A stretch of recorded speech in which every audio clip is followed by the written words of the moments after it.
We've known each other for a long time, and I probably should call him Dr. Rogers now that he's super official, but it's going to have to be Ben because I don't think I can make that leap.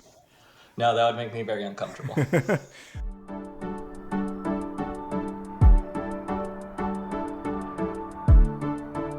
Hey y'all, welcome to Inflect. I'm Michael Daehne, and I'm so excited to be joined today by my friend Ben Rogers. Ben and I first got to know each other during our undergraduate years at the University of Texas at Austin, and we have remained close friends ever since. Ben started out his career in management consulting, helping organizations navigate large-scale HR transformations. He then went on to earn his PhD from the University of North Carolina at Chapel Hill, and he's now an assistant professor at the Carroll School of Management at Boston College, where he teaches and conducts research around management and organizational behavior. Ben has done some really fascinating research around the meaning of work and narratives in the workplace, and specifically this idea of how the hero's journey is a way for us all to find meaning in our work. In today's show, he'll tell us more about that research and how it applies to large-scale business transformations, and he'll also share some wise advice from a show we both love, Parks and Recreation. I hope you enjoy today's episode.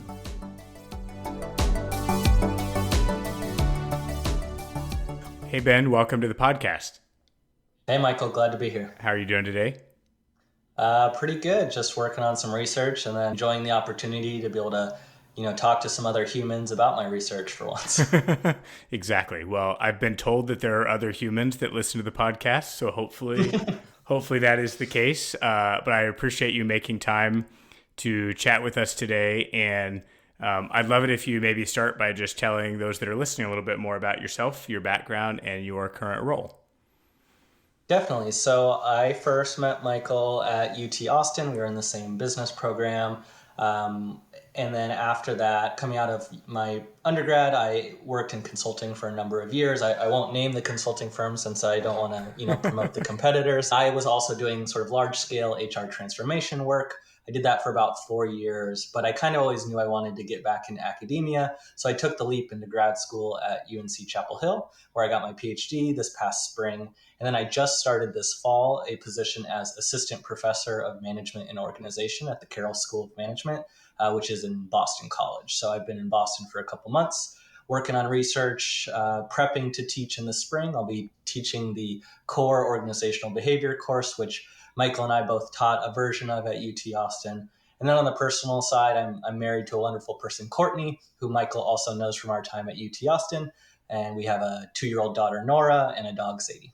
Yeah, awesome. And as Ben mentioned, we've known each other for a long time, and I probably should call him Dr. Rogers now that he's super official, but it's going to have to be Ben because I don't think I can make that leap.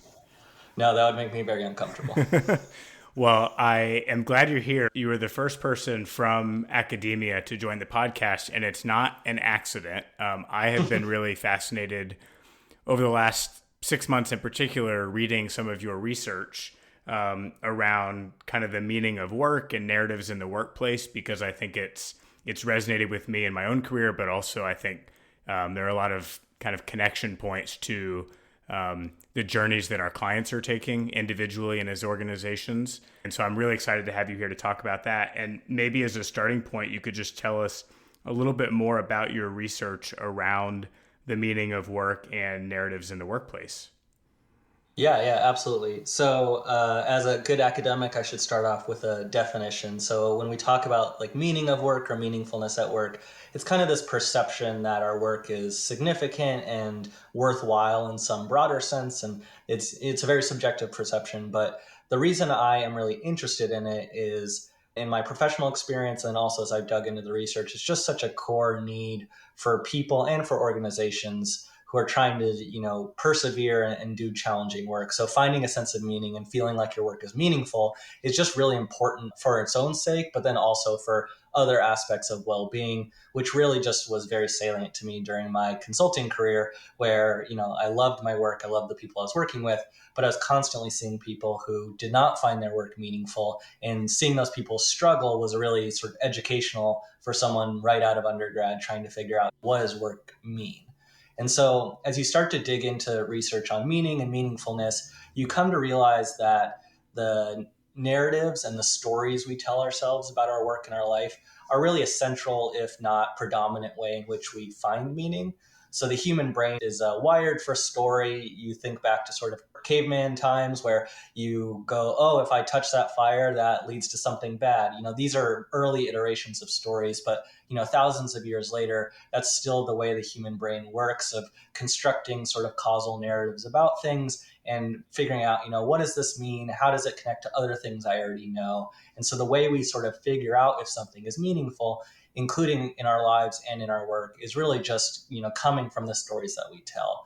So to help people find more meaning, a lot of my work ends up looking at, what are these stories that people tell themselves about their own work, about others? What are the effects of those stories? And then most importantly, and it'll get into this research, is there a way that we can help people tell better, quote unquote, stories, that serves themselves a little better while still being authentic? I'm excited to get in a little bit more to kind of how we tell better stories. Are there some examples from your research that maybe are compelling or might resonate with our listeners? Sure. Yeah. So before we get more into the hero's journey specific stuff, I'm in my dissertation, I looked at this idea that there are narratives that we take in from society, from media, from talking to other peoples, from university, if you go to college, about what a certain job is for, like what the central purpose of a job is. So you think of like nursing, it's like caring for people, or if you think about consulting or business roles, it's in some cases it's making a profit, sometimes it's making a positive impact for clients.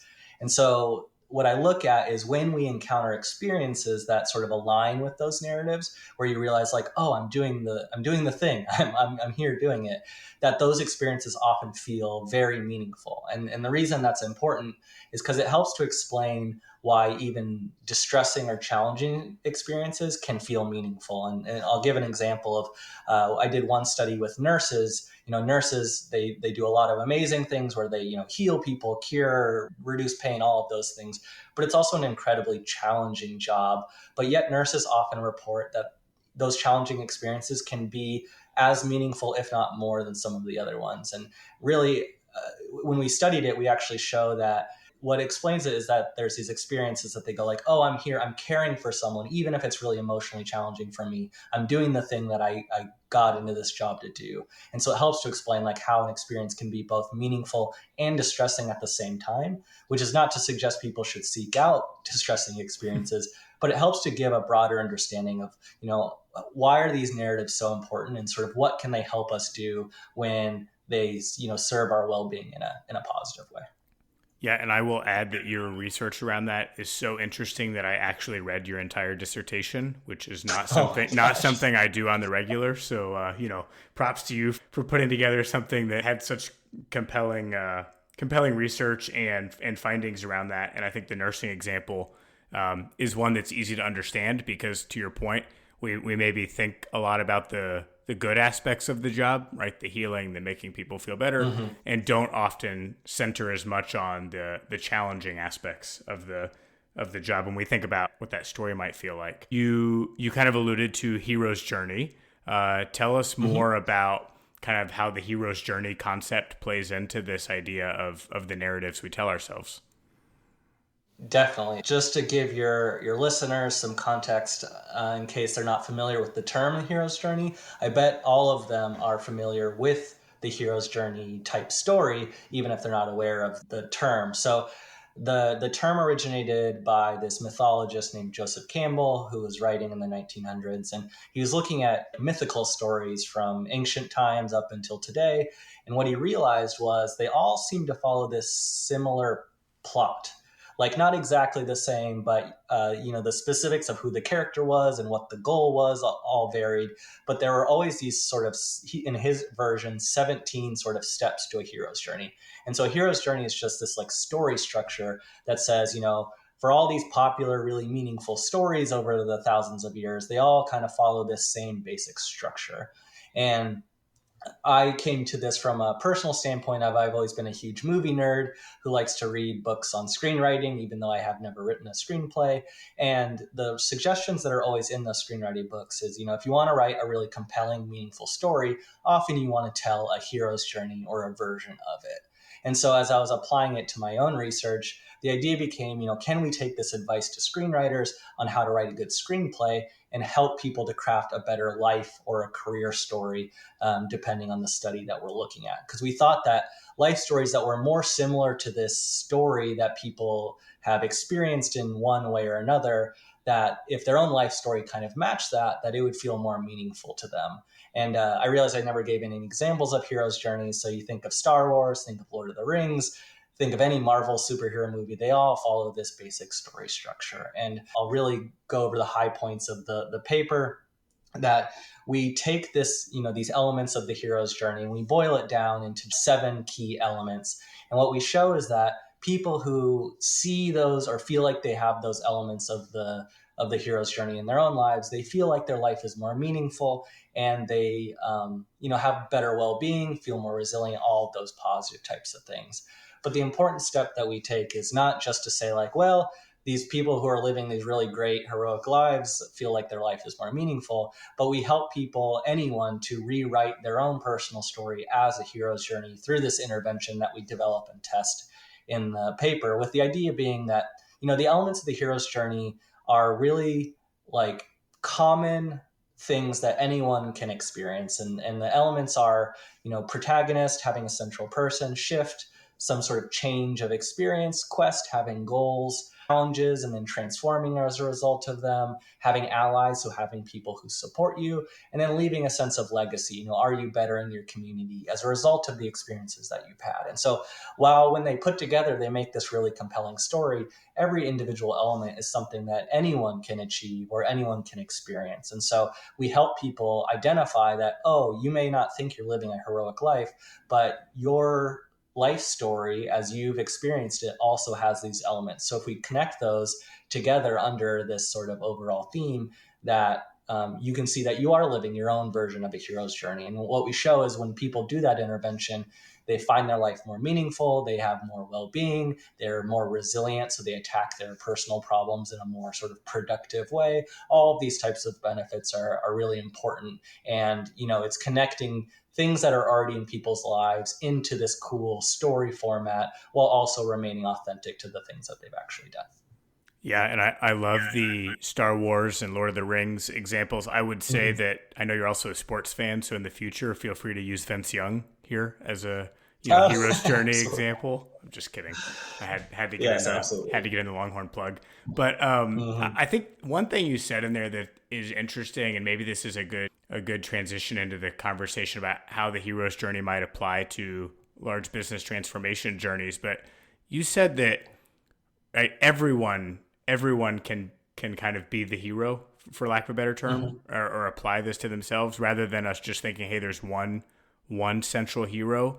And I think that certainly resonates with me as we're helping organizations navigate large business and technology change initiatives. It takes a village, and not everyone can be the quote unquote hero, but maybe helping them find meaning in their role in the initiative can be really important. Tell us maybe a little bit more about how you think that hero's journey concept might manifest itself in the course of a transformation. Yeah, definitely. I couldn't agree more. I think, having done these types of transformations myself when I was a consultant, I know how difficult they can be and complex they can be, and they can really strain an organization overall, but also individual employees. And that's not even just considering, the driver of the change. It can also be the employees having to deal with these changes and all of those things. So I think there's a few ways I'd respond is one, it's not, and I think you did a really good job of phrasing it this way. It's not being like the hero. And that's generally not how we try to describe it. It's being, a hero in your own journey. And I think that's an important distinction because, trying to convince people that they are the hero, let's say in a business transformation, that they're the one driving the change. If they're not the person sort of leading the initiative, they may go, well, that doesn't apply to me. Like, I'll be supportive, I'll help out where I can, but I'm not really going to buy into it. But if people see themselves as, in what way can my own journey be a hero's journey, then that sort of reframes what they're trying to do. And so within their role, how do I, let's take this initiative as sort of the moment of shift, the starting point of a hero's journey. They're getting thrown into some new, exciting, maybe scary experience that they weren't planning on. How are they going to respond? Are they going to sort of try to just ignore it and evade it, which I saw plenty in my own consulting career? Or are they going to see this as like something that they can try to overcome and face a challenge head on and transform as a result of it, either learning a new skill or helping to contribute to an overall success of an organizational change initiative? So I think it's this idea that by bringing the hero's journey down from some unapproachable, really fantastical thing to something people can identify in their own lives, it has obvious implications for these really big, difficult transformation initiatives where you need everyone to buy in to a certain degree and to feel like that they're engaged and wanting to help out in whatever way they can, and not necessarily, trying to create a bunch of different people leading their own hero's journey change initiatives, but how can you sort of unite these along to an organizational change? Yeah, I love that. I think the kind of the old school change management methodology around this, which I know you lived for a while in your HR transformation consulting career, is maybe oversimplified into what's in it for me. It feels very transactional. Like, hey, what are you going to get by contributing? And I think some of what your research sheds light on is not just like what are you going to get, but how are you going to find meaning in the change and in the transformation, which feels like a more, I don't know if profound is the right word, or more sustainable source of investment and incentive into the change versus just like you're going to get X if you help make this successful. Yeah, I agree. And as I was thinking about this podcast today, I was thinking about my own experiences a lot. And the interesting thing that kind of came up was the sort of importance of like buying into a challenge and not shying away from it, but sort of embracing it of like, this is going to be difficult and this may not work, but like, what can I myself and we as an organization learn, and what are we hoping to transform into? And that goes against, some of what I saw in my consulting career, where I found a lot of change leaders would often, I think for good reason, try to minimize how challenging an experience was and the way they talked about it. Because I think they didn't want to scare people and they didn't want to make it seem like there was any risk involved, that this was just going to be a home run for sure. But I think what that led to was some apathy and a lack of sort of meaning of like, well, if this is such an easy, sure thing, like, A, is it worth all of these costs that we're having to pay? And B, what's in it for me from like an engagement standpoint? Not necessarily, is it going to make my job easier? But like, if this is going to happen regardless and there's not any challenge to it, why do I need to spend extra hours, use extra brain power to help? And so what I would encourage leaders based on some of this is embracing the idea that, hero's journeys are really compelling because they have stakes and they have challenges, but people learn and they grow from it, and not sort of shying away from that when you're trying to explain that to other people or even rationalize it for yourself, but embrace like, this is going to be difficult, but there's meaning in that difficult experience that we're going to have, and not to like seek out painful experiences just to seek them out, but to embrace that like, this is a thing we need to do. It's going to be challenging, but like, that's going to actually make it even more important in the long run that we do it.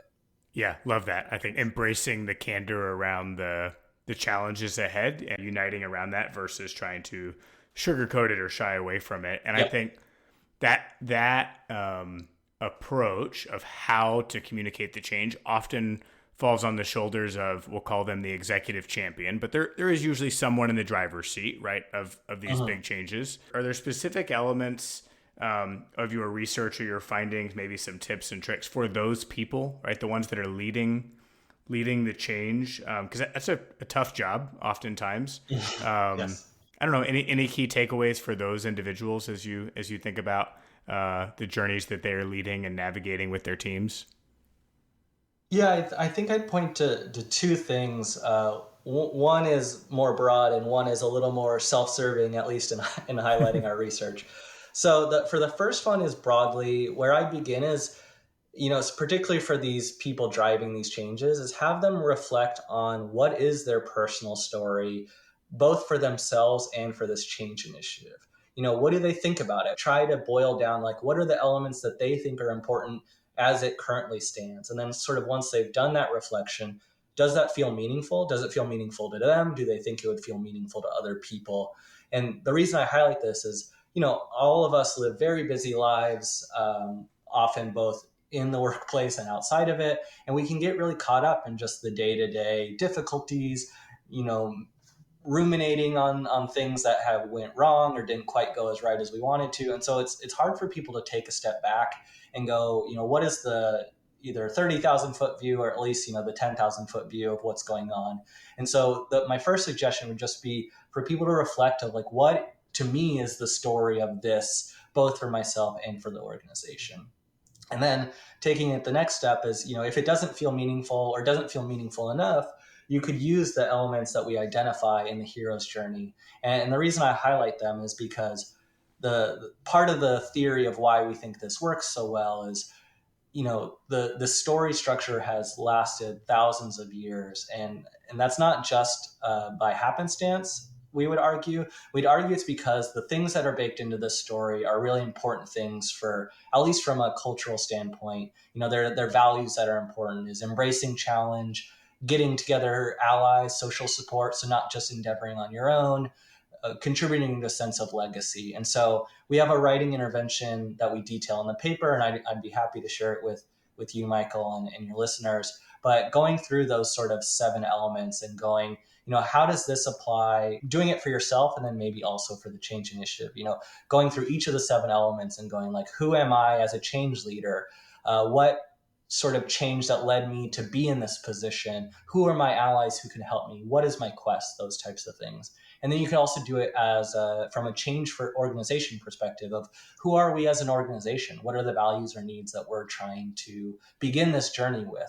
What has changed in the business environment or within our own organizational culture that needs this? What are we hoping to do as an organization? What are we going to look like after the fact? It's helpful just to get any sort of framework, but I think because these are tied to this just really compelling story that's always been sort of underlying, or at least has been underlying for thousands of years, it might be a good place for change leaders to sort of reflect and maybe develop a better sense of, like, what is the meaningful story that they want to tell. Yeah, we absolutely will link to that resource that you mentioned, because what we find so often, I'm sure this has been the case in your career and experiences too, is the organizations and leaders that are intentional about asking those questions up front through whatever framework and lens they may be using, whether it's the hero's journey or a different framework, but asking that up front and finding clarity of purpose, for lack of a better term.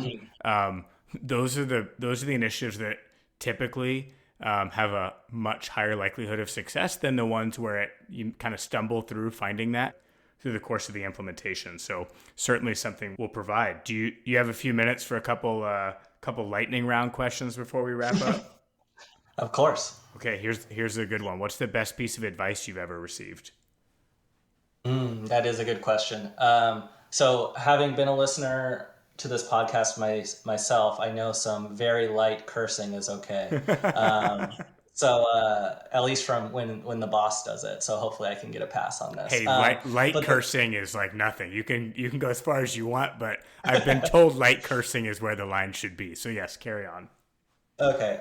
So it's not advice that I've received directly in this form, but the way I'll explain it is Michael, I think you've watched Parks and Recreation, but Absolutely. It's also my favorite TV show. And there's one piece of advice that Ron Swanson gives Leslie Knope when she's facing some really hard times, which is never half-ass 2 things, whole-ass 1 thing.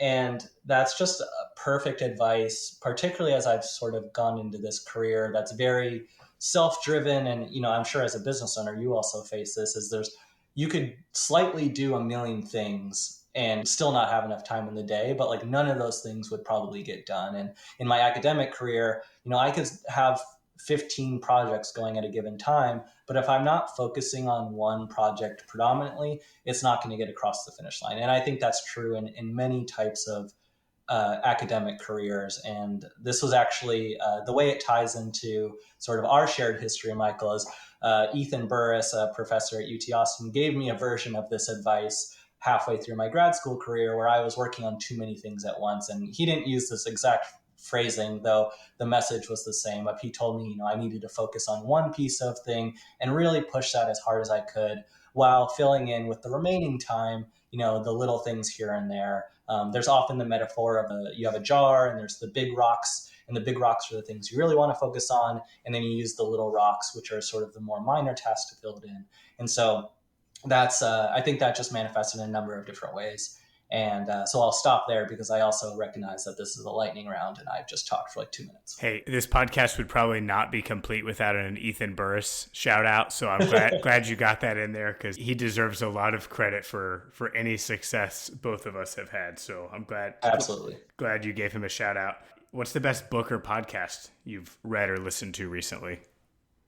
I recently read Fairy Tale by Stephen King. I had never read a Stephen King book before, but this one caught my eye, as will be obvious by sort of the idea is this kid goes to this like magical land and sort of ends up becoming the protagonist of a fairy tale. And I won't spoil anything that happens in it, but you can see it sort of connects with a lot of my thoughts of like the way that we sort of embrace stories and heroes' journeys, and sort of by embracing that, we can really achieve important things. And so I found that a really interesting book and just mostly entertaining, but my academic side of it couldn't help but jumping out. And then podcast, this will be a slightly interesting suggestion, but I thought I'd go more out of the box than there's Hidden Brain and there's Work Life and there's all these other good organizational behavior podcasts. But I've been listening to this podcast called Keys to the Kingdom.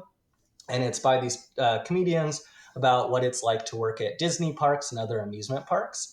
And again, connecting back to my research, it's this idea of you have this job where people, like, what their role is to bring stories and cartoons and all these things to life. And that can be really fulfilling. They talk about how amazing the job is, but it also can be really stressful and lead to a lot of really funny experiences. And so that, if you're just looking for a more entertaining look at, Disney and amusement parks, I would definitely suggest Keys to the Kingdom. Keys to the Kingdom. I'm adding it to the list. I'm a voracious listener of podcasts, and that's a good one to add to the list. Last one. What's a bucket list item you have not yet achieved? So I think I want to run a marathon. I know that's not usually the tone people take with bucket list items, but it feels like something. I've been a runner all my life, but I've never run that far. And I feel like getting a job in Boston feels like a sign from the universe that I should probably do it. So that I'll say that's my bucket list item. Maybe once I'm tenured, hopefully at Boston College, then I can, set aside some time to train and run a marathon. I have no interest in running a marathon, but I'm happy for you. Good luck. Thank you.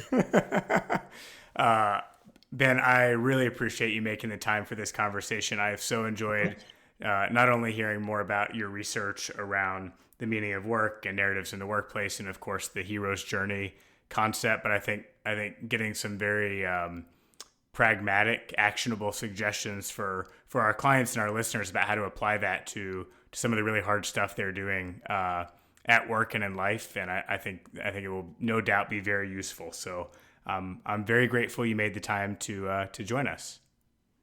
Yeah, it was my pleasure. I love listening to the podcast, and it's always great to catch up with you, Michael. Yeah, likewise. Thanks, Ben.